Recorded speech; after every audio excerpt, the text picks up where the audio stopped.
আজকের আকাশটা খুব সুন্দর, মেঘলা মেঘলা, একদম শান্ত। এত সুন্দর আকাশ এই বৃষ্টি নামলো বলে। আর এমন আকাশ দেখতে কার না ভালো লাগে। আর আমার রান্নাঘর থেকে আকাশটা দেখতে খুব সুন্দর লাগে। আসসালামু আলাইকুম, আমি সারহাজি। আজকে আসছি নতুন একটা ভিডিও নিয়ে। এই বৃষ্টি নামলো বলেই দেখেই দৌড়ে চলে গেলাম রান্নাঘরে, গিয়ে চাল ডাল ধুয়ে পরিষ্কার করে নিলাম। আর সাথে কিছু সবজি ছিল, সেটাও কেটে নিলাম।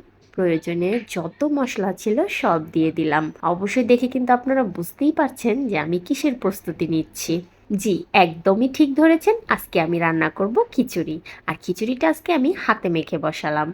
আমি এখানে চাল ডাল প্রথমেই ধুয়ে নিয়েছি। তারপর আমি এখানে দিয়ে দিয়েছি মিষ্টি কুমড়া আর অন্য কিছু সবজি। মিষ্টি কুমড়া দিয়ে খিচুড়ি খেতে কিন্তু খুব ভালো লাগে।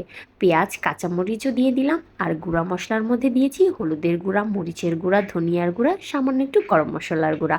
আর সাথে তো আদা রসুন বাটা আছেই। ভালো করে মেখে নিলাম। ও সাথে কিন্তু লবণও দিয়েছি, সেটা বলতে ভুলে গিয়েছি। তারপরে আমি পানি দিয়ে পরিমাণ মতো চুলায় বসিয়ে দিলাম। বলক আসার সাথে সাথে কিছু টমেটো কেটে দিয়ে দিলাম। খিচুড়িতে আমার টমেটো খেতে বেশ ভালো লাগে। কে কিভাবে খিচুড়ি রান্না করেন অবশ্যই কিন্তু জানাবেন। আমার কাছে এই খিচুড়িটা খেতে দারুণ লাগে। আর তার মধ্যে যদি আরও কিছু সবজি দিতে পারতাম, কিন্তু ঘরে ছিল না। যেটা ছিল সেটা দিয়েই কাজ চালালাম। এই যে রান্না করতে করতে কিন্তু ঝুম বৃষ্টি নেমে গেছে। কি যে ভালো লাগছে। রান্নাঘর থেকে বৃষ্টির শব্দ আর সাথে রান্না করতেছি, এত মনটা ভালো হয়ে গেল। আর বৃষ্টিটা আমার বরাবরই পছন্দ। কার কার বৃষ্টি খুব পছন্দ অবশ্যই কিন্তু কমেন্ট বক্সে জানাবেন।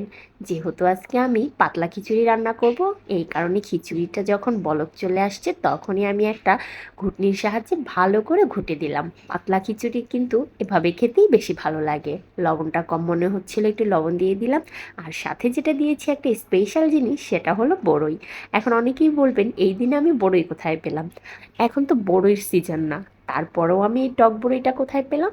হ্যাঁ, আমি টক বড়ইটা ফ্রোজেন করে রাখছিলাম। আমার ফ্রিজে 12 মাসই টক বড়ই ফ্রোজেন করা থাকে, কারণ এই বড়ইটা আমার খুব খুব খুব পছন্দ। খিচুড়ি ডাল মাঝে মাঝে আমি তরকারিতে দিয়েও খাই। আমার বেশ ভালো লাগে। কে কে এভাবে খান অবশ্যই কিন্তু জানাবেন। তারপর এখানে আমি বাগারটা দিয়ে দিলাম। এখানে পেঁয়াজ, রসুন, জিরা, শুকনা মরিচ আর আচার থেকে নেওয়া একটা আস্ত রসুন দিয়ে বাগারটা দিয়েছি। এতটা মজা হয়েছে এই খিচুড়িটা, যদি আপনারা টেস্ট করতেন তাহলে বুঝতে পারতেন। খুবই মজা হয়েছে। আর এই বাগারটা যদি আচারের তেল দিয়ে দেওয়া যায় তাহলে তার কোনো কথাই নেই।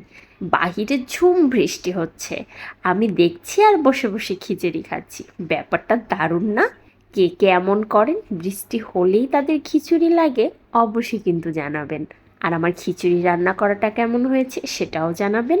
আর আমার ভিডিও যদি আপনাদের একটু হলেও ভালো লাগে তাহলে আমাকে ভালোবাসা দিয়ে পাশে থাকবেন। আজকের মতো আল্লাহ হাফেজ। এতক্ষণ আমাকে ধৈর্য ধরে সহ্য করার জন্য সবাইকে ধন্যবাদ।